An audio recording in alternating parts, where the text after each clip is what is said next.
బడి ప్రపంచం అది ఓ ఆనంద ప్రపంచం. అందుకేనేమో ఈ చిన్నారి బాలలంతా పరుగు పరుగున పాఠశాల వైపు పరుగులు తీస్తున్నారు. ఆట పాటలతో సీతాకోక చిలుకల పాఠశాలనంతా కలియ తిరుగుతున్నారు. ఆనందంతో కేరింతలు కొడుతున్నారు. ఇదిలా ఉంటే మేము అందరిలాగా ఎగరలేమా, పరిగెత్తలేమా, కేరింతలు కొట్టలేమా, మాకంటూ ఓ ఆనందమయ ప్రపంచాన్ని సృష్టించుకోలేమా అని దిగాలుగా మనకేసి ప్రత్యేక అవసరాలు గల పిల్లలు సూటిగా చూస్తున్నారు, ముక్కి సూటిగా ప్రశ్నిస్తున్నారు. ఆ పక్షుల శబ్దాలు, ఆ కోకిల రాగాలు, అమ్మా నాన్న ఆప్యాయత మాటలు, నా స్నేహితుల జోక్స్ ఇక నేను వినలేనా అని ఆ చిన్నారి బాలిక చిరునవ్వుతో మనల్ని పలకరిస్తుంది. ఆ సెలయేరు గలగలలు, ఆ పచ్చని పొలాలు, రంగురంగుల పువ్వుల ప్రపంచం, మిణుకు మిణుకు నక్షత్రాల ఆ ఆకాశ వీధి, ఆ కొండ కోనలు, 7 రంగుల ఇంద్రధనస్సు, ఇలా ఎన్నెన్నో అద్భుతాలతో కూడిన ఈ ప్రపంచాన్ని ఇక మేము మా కంటిపాపలతో చూడలేమా అంటూ విషాద కన్నీటితో జాలువారిన ఆ కళ్ళు మన వైపే చూస్తున్నాయి. వీరందరినీ ఆ దేవుడి కర్మకు వదిలేద్దామా? లేదు. శాస్త్ర విజ్ఞానం అందుబాటులోకి వచ్చిన ఈ ఆధునిక యుగంలో వీరి జీవితాలలో వెలుగు నింపటానికి మన వంతుగా బాధ్యతగా మనం ఏమి చేయలేమా? వికలాంగుల సేవ, విశ్వమానవ సేవ అంటూ రాజీవ్ విద్యా మిషన్ మీ ముందుకు వచ్చింది. విద్య మా హక్కు, అందరూ చదవాలి, అందరూ ఎదగాలి అనే నినాదంతో బడి 7 పిల్లలందరూ బడిలో చేరి ఎలిమెంటరీ స్థాయి వరకు విద్యను కొనసాగించడం రాజీవ్ విద్యా మిషన్ లక్ష్యం. కానీ కొందరు పిల్లలు బుద్ధిమాంద్యము, వినికిడి లోపము, దృష్టి లోపము, సెరిబ్రల్ పాలసీ, శారీరక వైకల్యము పాఠశాలకు విద్యకు నోచుకోలేకపోతున్నారు. వీరిని ప్రత్యేక అవసరాలు కలిగిన పిల్లలని అంటారు. ప్రకాశం జిల్లాలో 56 మండలాలలో ప్రతి మండలానికి 2 చొప్పున ఐఈ రీసోర్స్ టీచర్స్ పనిచేస్తున్నారు. పల్లెకి పోదాం, ప్రత్యేక అవసరాలు గల పిల్లలకు సేవలు చేద్దాం అని అనుకున్నారు ఈ ఐఈ రీసోర్స్ టీచర్స్.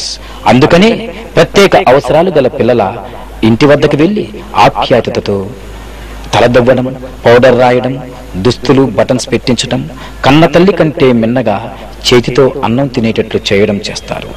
కూర్చొని ఉండేది కాదు, ఎక్కువగా ఎప్పుడు పడుకోనే ఉంటది.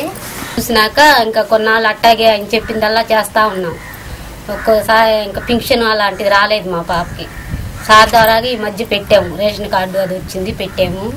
పెట్టినాక సారు ఇట్లా లైఫ్ లైన్ ద్వారాగా గుంటూరు తీసుకెళ్ళమన్నారు, ఆపరేషన్ చేస్తారంట పాపకని సార్ చెప్పారు. అక్కడ తీసుకెళ్ళి ఆపరేషన్ చేయించు. సార్ నా పేరు వీరయ్య. నేను ఇంకోళ్ళు ఈ రీసోర్స్ టీచర్గా గత సంవత్సరం నుంచి 2 years పనిచేస్తున్నాను. Home based education. ఈ పాప గత లాస్ట్ ఇయర్ మనం ఆపరేషన్ ద్వారా లైఫ్ లైన్ ఎక్స్ప్రెస్ ఆపరేషన్ ద్వారా ఈ పాపకు ఆపరేషన్ చేయించాము. ఇంతకుముందు మంచంలోనే ఉండేది ఈ పాప.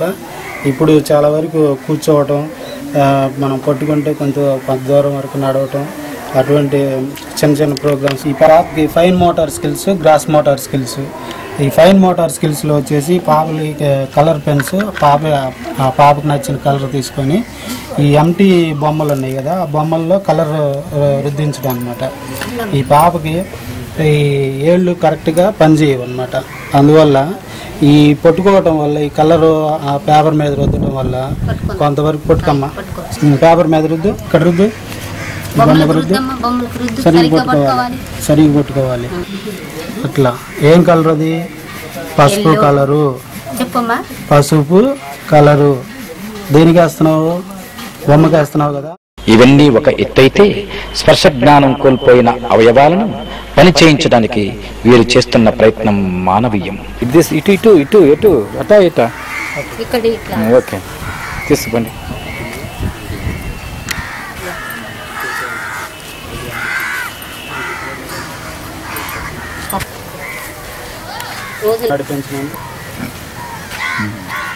చెప్పుకోండి. Very nice, very nice, good good. Physiotherapy కంటిన్యూగా అటెండ్ అవుతుంది. ఫిజియోథెరపిస్ట్ కూడా దీన్ని అడ్వైజ్ చేశారు. ఈ రైలు కట్టి ఈ వాకింగ్ చేయించడం వల్ల చాలా వరకు. ఇటు తిరిగమ్మా సాయి, ఇటు తిరుగు. ఈ పసివాని నడక తన తల్లితో పాటు పాఠశాల వైపు దారి తీసింది. తన తోటి పిల్లలంతా చప్పటతో ఆహ్వానిస్తుంటే, పాట పాడి ఎగిరి గంతులేస్తుంటే ఇక తన ఆనందానికి అవధులు లేవు. తన నేస్తమైన ట్రైసైకిల్ తనను పాఠశాలకు తీసుకువస్తుంటే ఇక ఈ ప్రపంచంలో నీ వెంట మేమున్నామంటూ చిరునవ్వుతో బుగ్గ నిమురుతున్నారు చిన్నారులు. ఇక జీవితంలో నేనెప్పుడు పాఠశాలకు వెళ్ళలేనా, నా స్నేహితులతో నేనెప్పుడు ఆడుకోలేనా, తన జీవితమంతా ఇలా మంచంపైనేనా అని తల్లిని ప్రశ్నిస్తున్నాడు. లేదు, నీ తల్లి కంటే మిన్నగా నేనున్నానని అంటూ తను ప్రొఫౌండ్ మెంటల్ రిటార్డేషన్ సెరిబ్రల్ పాల్సీతో ఉన్నాడు.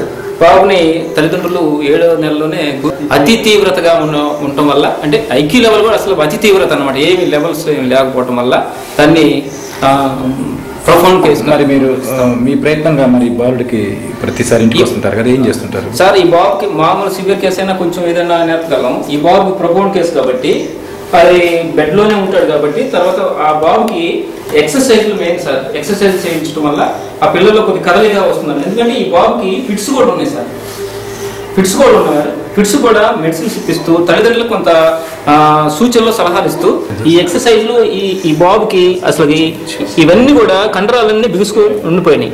అవి రిలీఫ్ కావడానికి ఈ వేళల్లో కొంచెం గట్టి పట్టుతూ ఉంది కాబట్టి దాటిని కొంచెం ఎక్సర్సైజ్ చేయటం వల్ల పిల్లల్లో కదలిక వస్తుంది సార్. ఆ కదలిక నర్వ్ సిస్టమ్కి ఈ కదలికలు పోవటం వల్ల కొంచెం కొంతవరకు నయమవుతుందనే ఆశతో మేము ఈ విధంగా చేస్తున్నాం సార్. ఈ పిల్లవాడికి అన్ని తల్లిదండ్రులే చేయాలి సార్, ఈ బాబు ఏం చేసుకోలేడు.